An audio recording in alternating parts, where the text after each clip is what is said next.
Thanks, Magnus. Thanks to all the members of the committee. And thanks for that great introduction. So I've been interested in gravitational waves for a long time. Oh, no.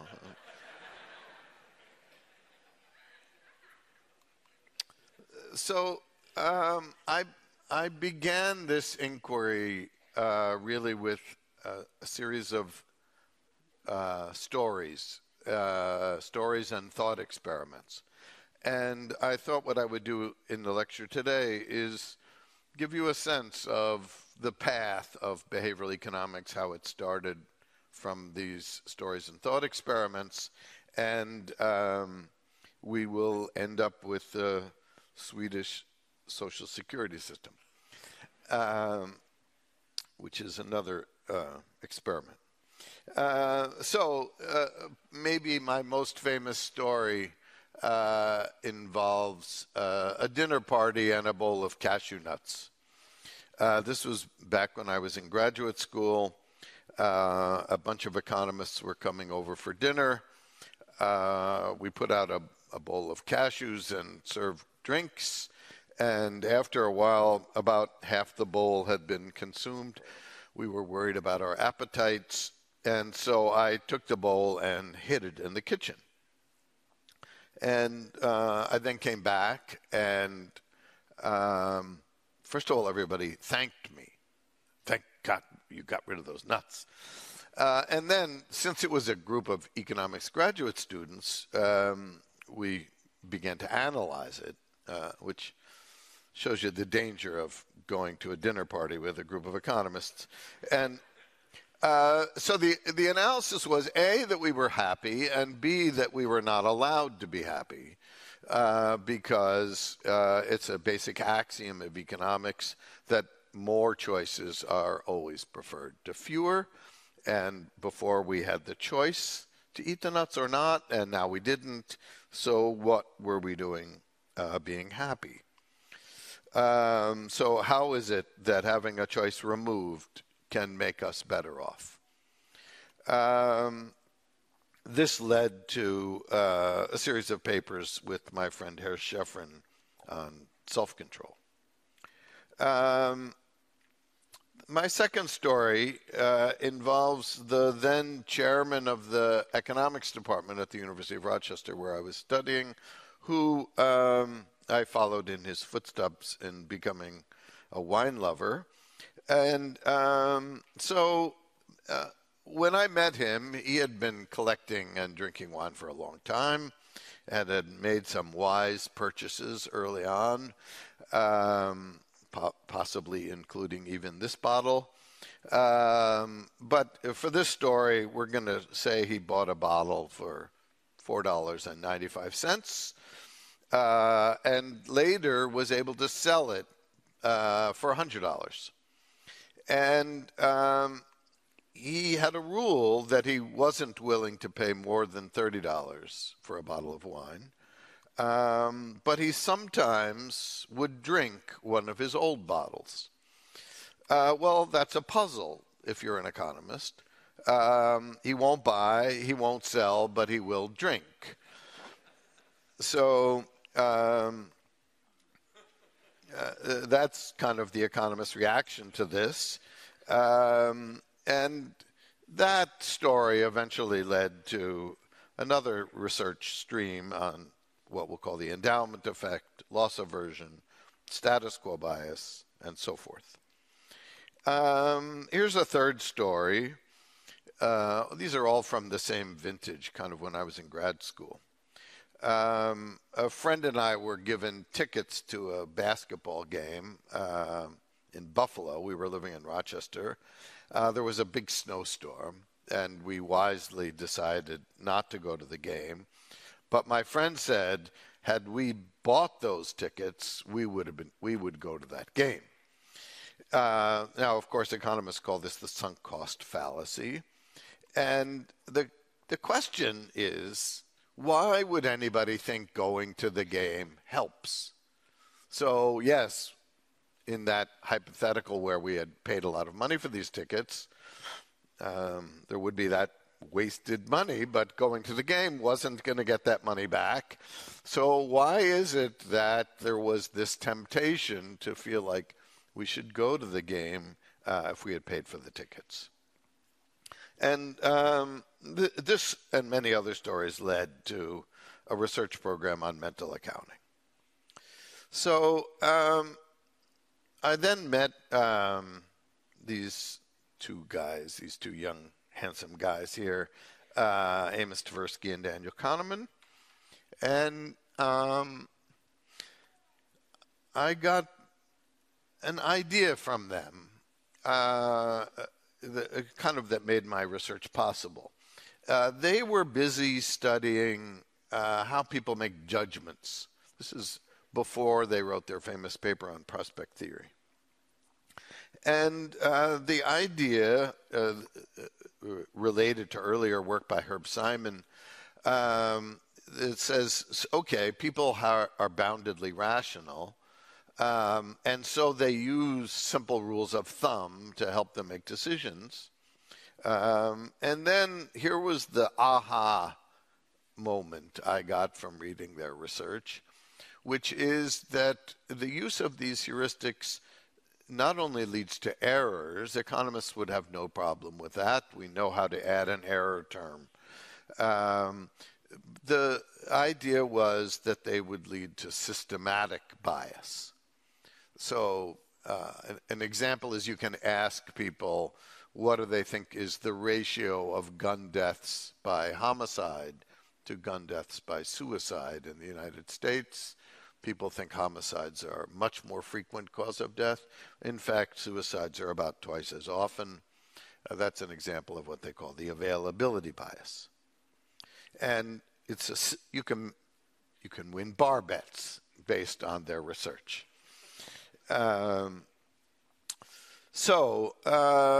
One lesson from these stories is that there's a bunch of things that economic theory tells us we can leave out, and in fact makes the strong prediction that they simply will not matter.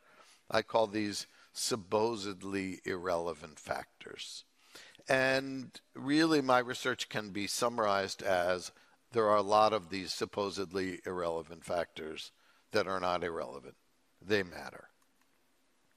So I call these SIFs, supposedly irrelevant factors. So my three little stories illustrate them. If you push the cashews just even to the other side of the table, as we've all done on occasion, maybe with the platter of the delicious bread they insist on giving you in Swedish restaurants, pushing it to the other side of the table can help. Why in the world should that help? You can reach over there and get it. The location of the bread is a SIF. The fact that Professor Rosette owned that bottle of wine is a SIF. His willingness to drink it should not depend on whether he owns it, assuming he can buy and sell at the same price. And the sunk cost is another SIF. How much we paid for the tickets shouldn't affect our decision to go to the game. So once we realize that there's this long list of SIFs, we can expand the predictive power of economic theory because a lot more stuff matters. So how do we get from stories to science? I'm going to illustrate that with one experiment that I did with my friends Daniel Kahneman and Jack Knetch. And you'll see the mug here plays a crucial role in this. My last remaining mug is now in the Nobel Museum. So I stole these Legos from my grandchildren, and you'll see they're going to play a crucial role in this little illustration. So here's how the experiment works. We start using a technique that was invented by Vernon Smith, who shared the Nobel Prize with Danny Kahneman 15 years ago.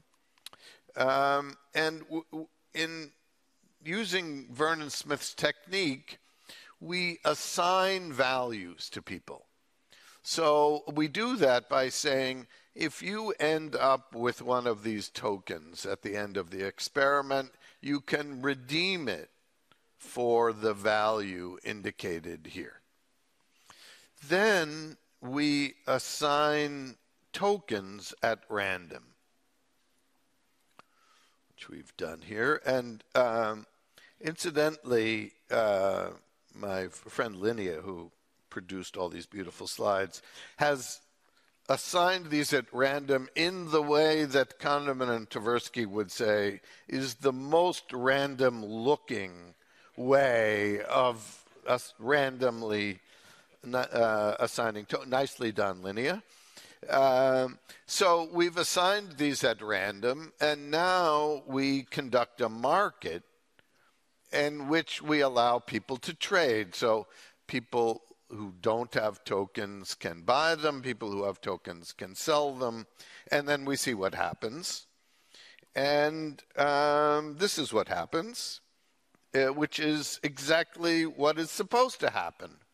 And this is an example of what's called the Coase theorem, named after Ronald Coase, 1991 Nobel laureate.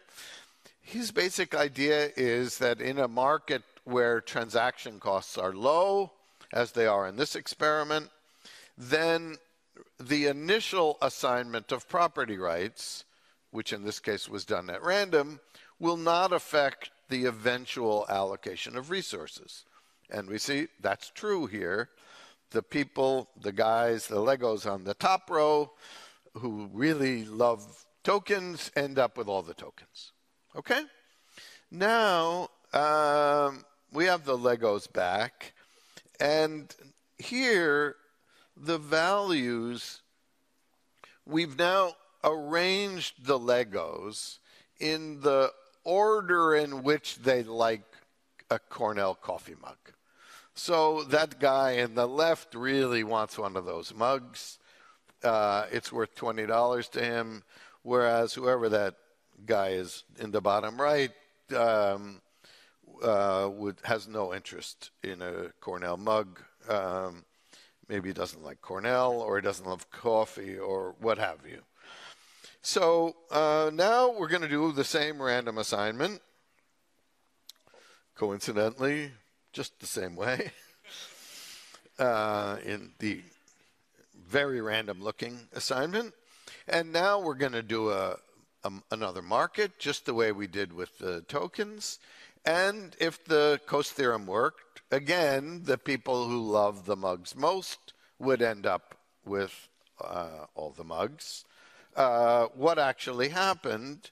Well, we got about a third as much trading as we should have. And the reason for that was that the people who had mugs didn't want to give them up, but the people who didn't have mugs were not that interested in buying one. So what did we learn from this? Two things. One is we can't learn much about human behavior by running experiments in which we assign values to people, because that's not the way life works. When we go into the market, there's nobody telling us what we should pay for that loaf of bread or that bundle of Swedish meatballs. And when we deal with the real world, then we observe too little trading. Why? Well, it's kind of overdetermined.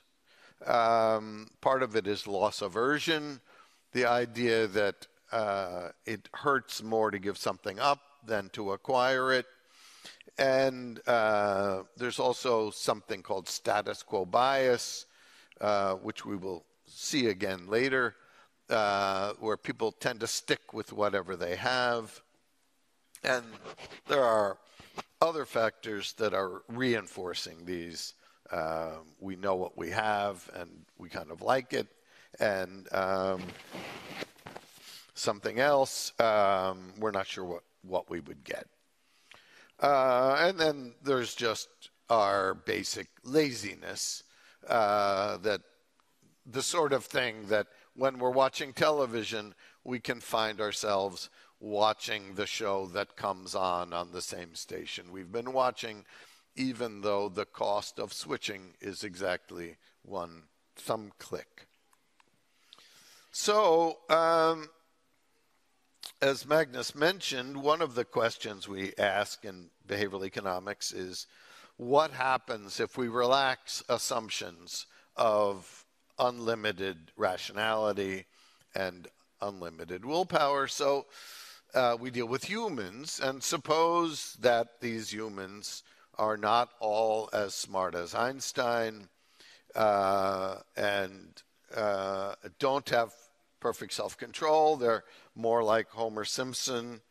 Then what? Well, let's take another Nobel Prize winning theory, this one from Franco Modigliani, that's called the life cycle hypothesis. This is the standard economic model of saving for retirement. So let me just illustrate how that's supposed to work.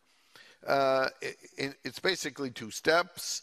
First, figure out how much you expect to make over your lifetime, how long you're going to live. Then decide how you'd like to smooth consumption over that lifetime, and then do it. So here's an illustration. Here's a very simple case. Suppose your income is going to steadily increase until you reach 65, at which point you retire and stop earning money. And suppose you wanted to have a perfectly flat consumption profile.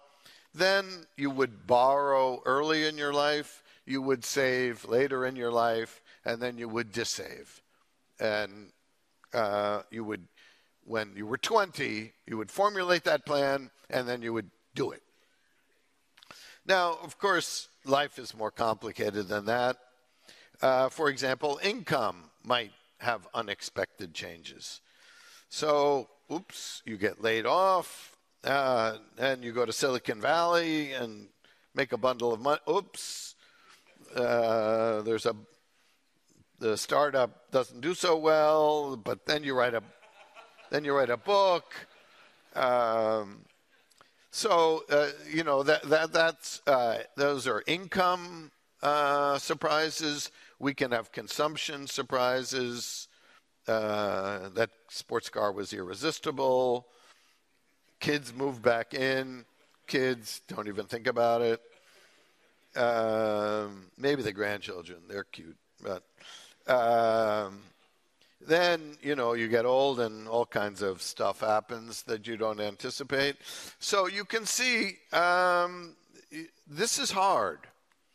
And so people might need some help.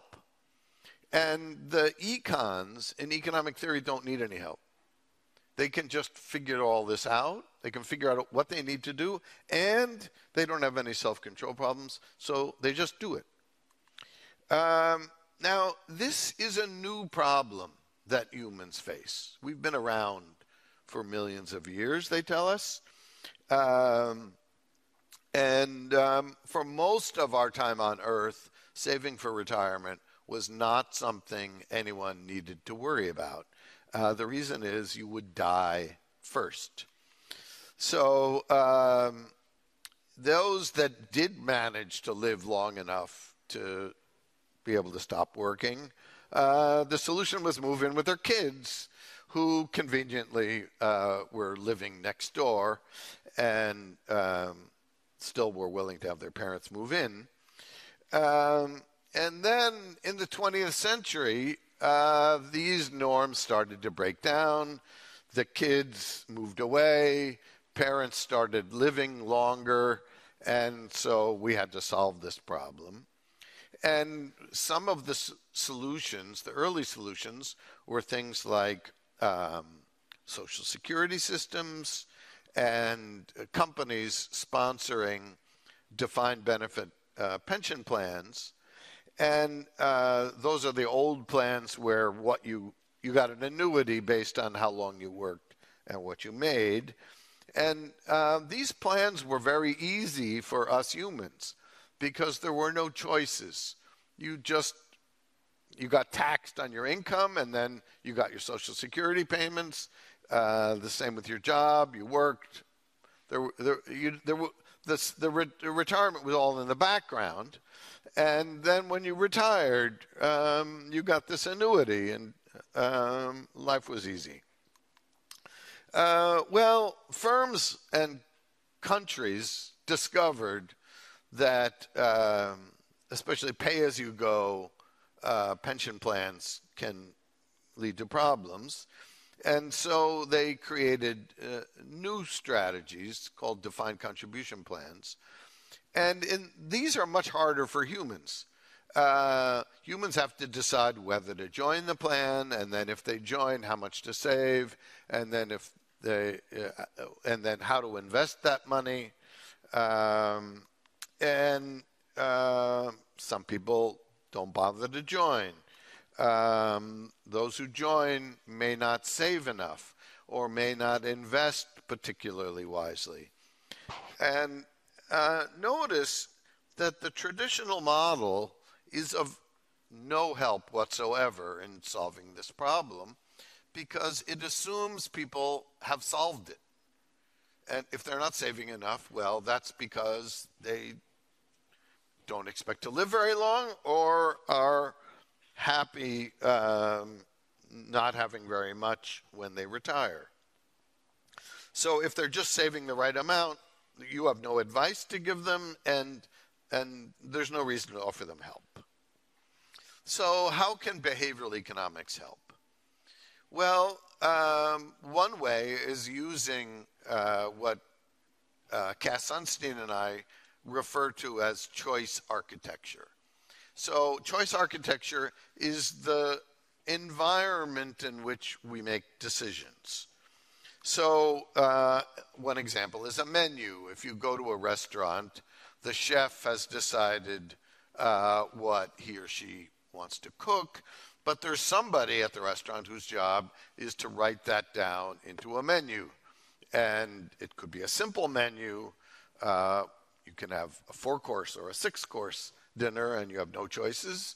Or it could be, one of these menus at a Chinese restaurant that seems to be endless. So one lesson from behavioral economics is that what you order will depend on the structure of the menu. And in an Italian restaurant, if the pasta courses are in a separate category, people will order differently than if they are mixed in with the other appetizers or entrees. Store layouts. Again, if you assume people just go to the store and buy the optimal bundle, then the way the store is arranged won't matter. It'll be another SIF.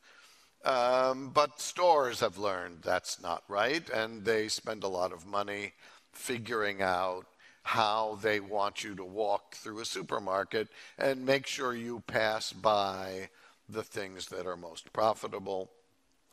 And they stick things like milk in the back of the store because that's the thing you buy most often, and you're sure to walk by a lot of tempting other things when you go by.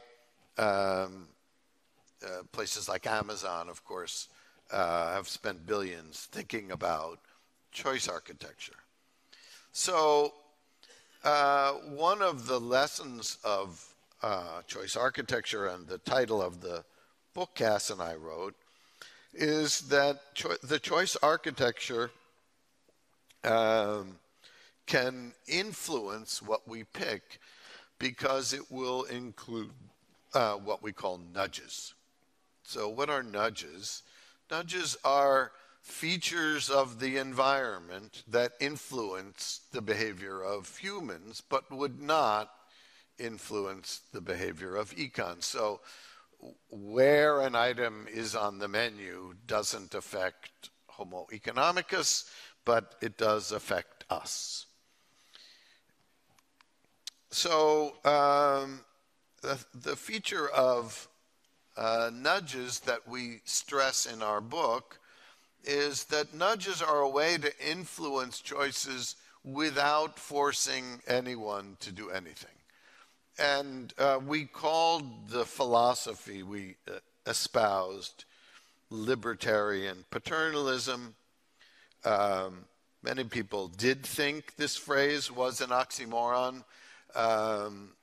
We wrote a paper called Libertarian Paternalism is Not an Oxymoron.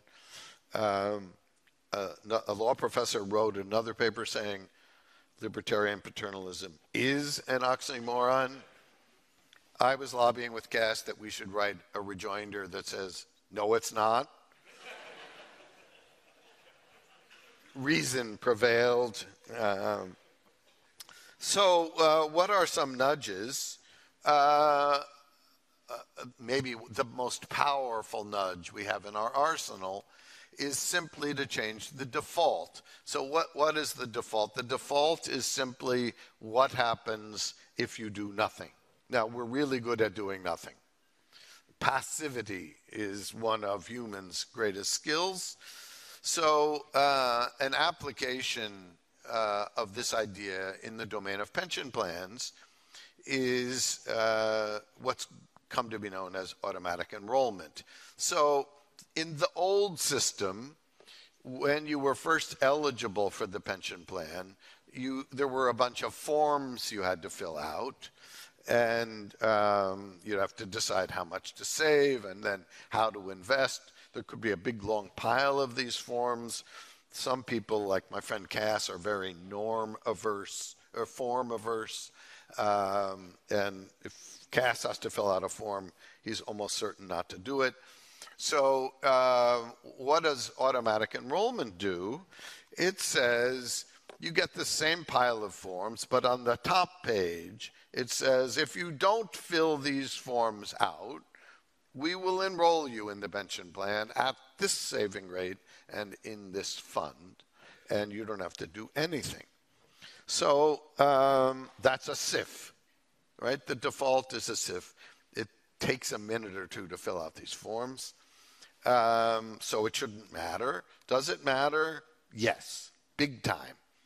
So this is some data from Vanguard that administers thousands of these plans.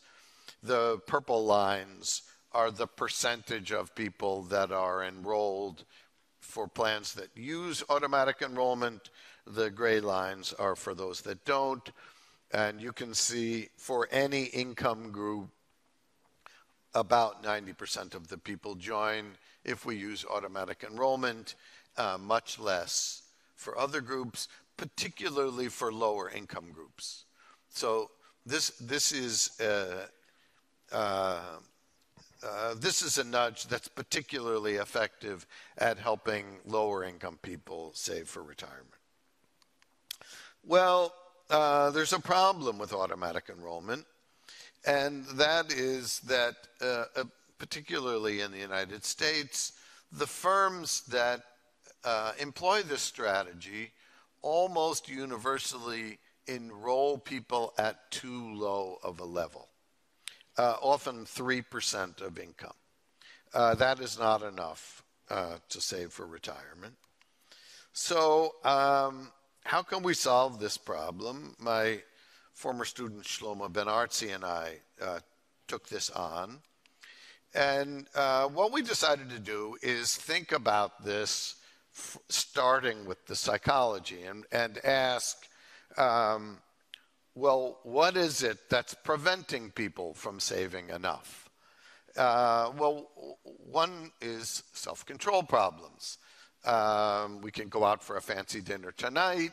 That's tempting.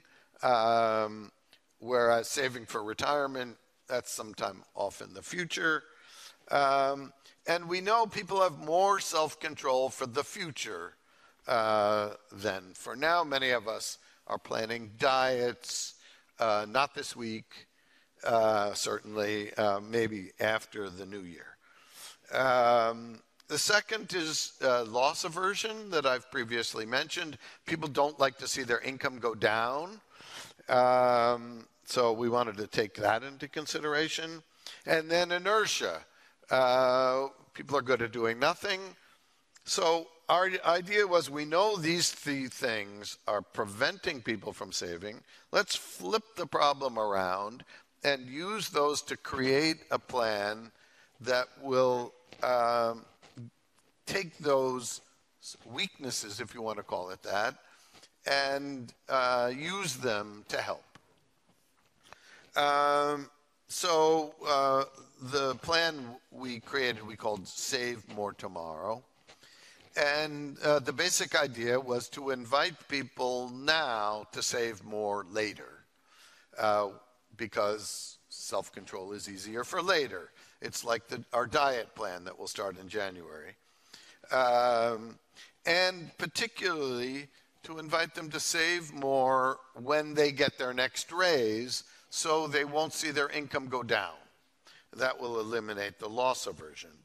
And then we're going to keep that up until they hit some goal. So we'll get inertia working for us. So we spent years trying to get any company to try this. And we finally found one in Chicago. And in this particular implementation, the company, it was a small company, they hired a financial advisor and offered his services to any employee. It was about 300 employees. And for most of them, the advisor said, we think you should save at least 5 percentage points more. And most of the employees said, that you're nuts, I can't afford that. So then and only then were they offered the Save More Tomorrow plan. And it was quite an aggressive one. Their saving was increased by 3 percentage points every time they got a raise. So notice, this is all a SIF, right? With life cycle savers, they would have no interest in joining Save More Tomorrow because they're already saving the right amount.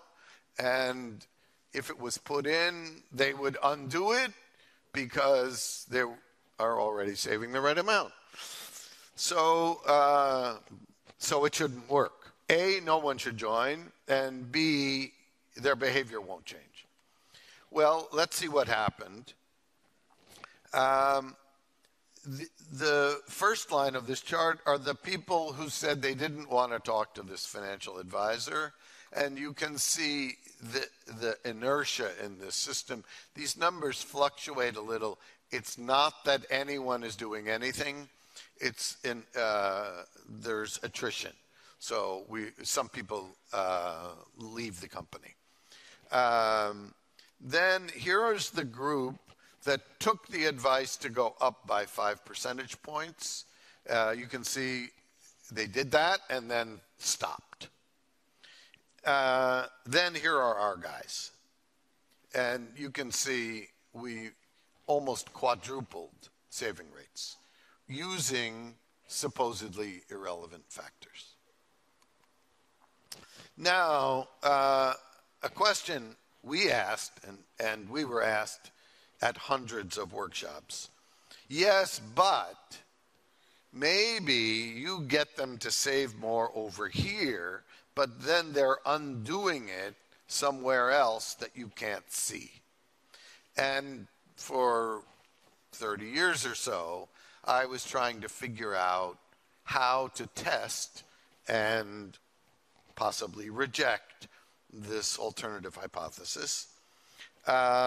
I never could find the data that would allow me to do that. Fortunately, in Scandinavia, there are no secrets. And so the great young economist Raj Chetty and some colleagues were able to test this hypothesis in nearby Denmark. And here's essentially what they did. They looked at people who switched jobs where their pension contributions went up by at least 3 percentage points.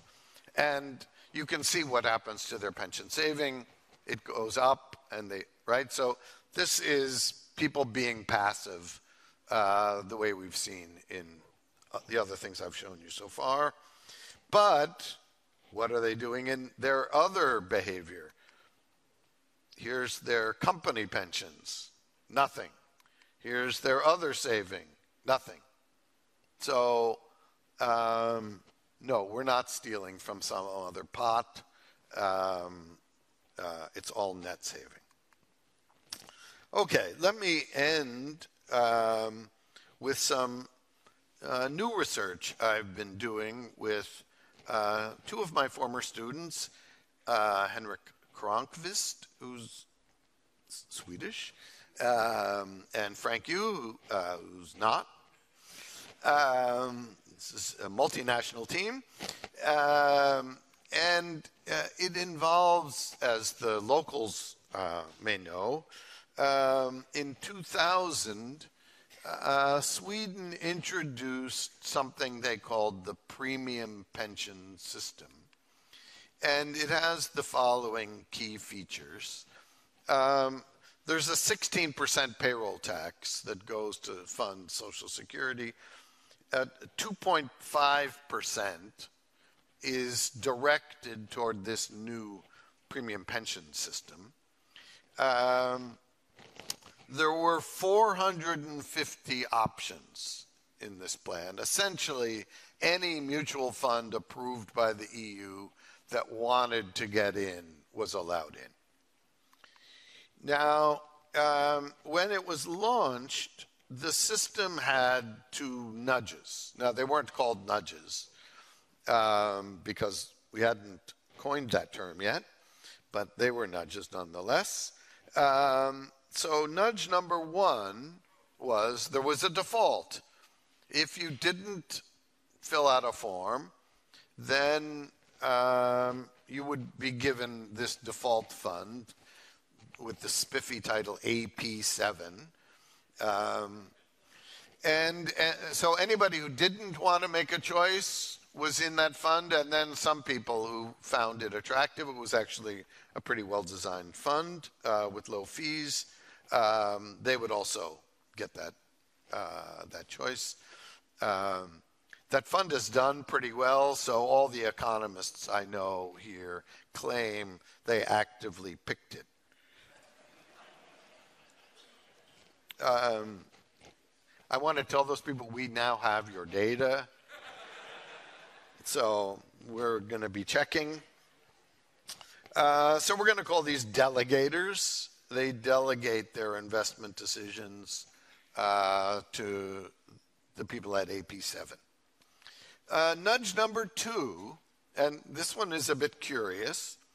The government decided that in spite of creating this 13 basis point globally diversified fund, really people should choose their own portfolios from this array of 450 funds.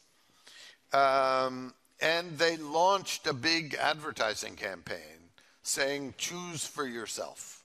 It's your duty as a Swedish citizen to create the best possible portfolio.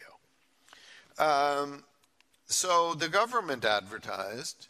That was the largest advertising campaign in Swedish history.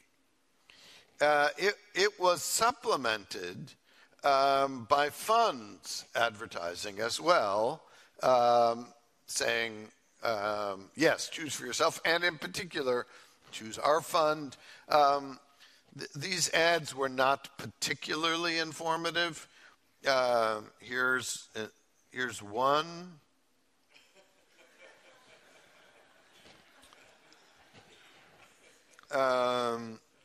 So Indiana Jones thinks you should invest in whatever this fund is. It's kind of a scary picture. I'm not.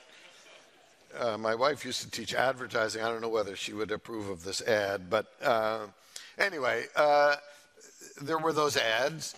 And so what happened? We have a battle of the nudges, the default versus the urging. Which one? Our theory doesn't tell us anything about that. But the ad campaign won. So 2/3 of Swedish citizens decided to form their own portfolios. The rest took the default. Now, since then, new people entered the system, mostly young people entering the workforce for the first time or immigrants. The advertising campaigns stopped. Both the government and the funds stopped advertising, and there were some lingering effects of those. Some people are joining just a month after the campaign ended, but then it wore out. And here's what happened. So you can see this is year one, when 2/3 of the people chose their own portfolios.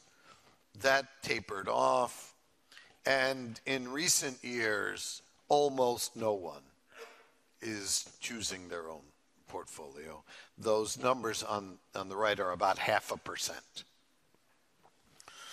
So that's kind of interesting, right?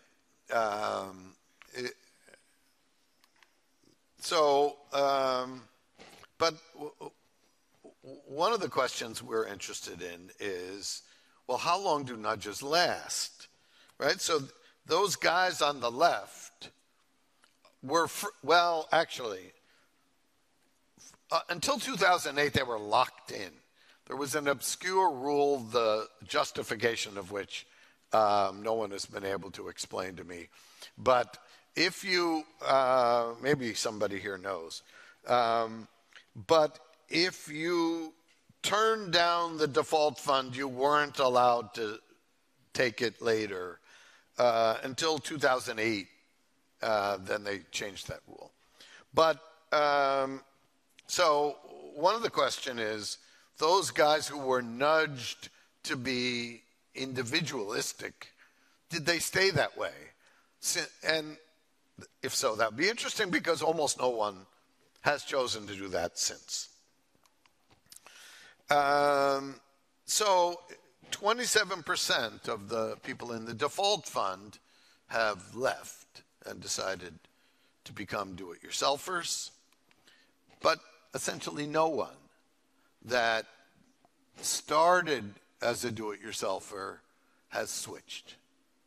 So this nudge has lasted more or less forever. And that's in spite of the fact that the default fund has had drastic changes. So in 2010, the managers of the fund decided they wanted to juice the returns. Well, hopefully. So they decided to add leverage. Now, what does that mean? Technically, they were borrowing and buying options, but the details of that are not important. They initially had 125% leverage, meaning that if the market went up 10%, the fund would go up 12. Then they switched to 50% leverage. So 50% leverage means that if the market goes up 10%, you go up 15%. But if the market falls 10%, the fund falls 15%. Now, in hindsight, these guys look like geniuses, since the market has pretty much steadily gone up since they took these. But we can ask, what would happen if we had another financial crisis? So what would this fund have done in the period 2006 to 2008? The answer is down 82%. So, this is a pretty big change. And so a question that Frank and Henrik and I have been exploring is, did anybody notice this? So, by the way, there are now 900 funds because 450 really wouldn't do. So, and one of those 900 funds is identical to the default fund but has no leverage. So it was possible, if you liked the thing you were in, and these guys in the room, and I know who you are, who claim they picked the default fund by choice in their wisdom. I'm looking at you, Per. Presumably, they were picking an unlevered fund and, might have noticed that, gee, this thing has gotten a lot of risk. Maybe I should switch into this other fund that's just like the one I allegedly actively picked. So did anyone notice? So here's a plot of the leverage over time. This is the number of people that were leaving the default fund. I don't know whether you can read those numbers. The scale goes from 0 to 400, maybe up to 600. There are 3 million investors in this fund. So our conclusion is we cannot reject the hypothesis that 3 million Swedish investors are asleep. They may be asleep. We cannot rule that out. They certainly are not deserting the fund in droves. So what can we conclude from this? The first is nudges can be quite powerful. Both the nudge of creating a default, which has recently been all-powerful, and the earlier nudge saying, please don't take the default, that was also very powerful. Second, and this we've never been able to test before, thank you, Sweden, for giving us this opportunity. We now know nudges can last at least 17 years, possibly longer. And it's suggesting a new marketing campaign for our nudging efforts.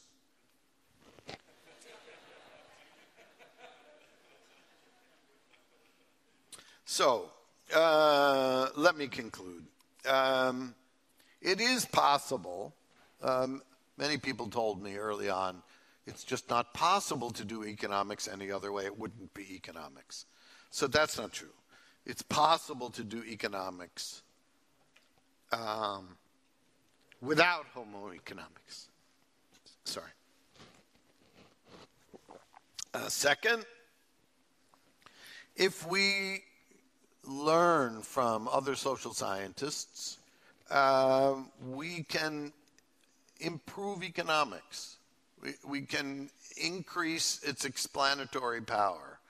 And it can give us all kinds of new tools that we can use to improve people's outcomes. So in short, we can nudge for good.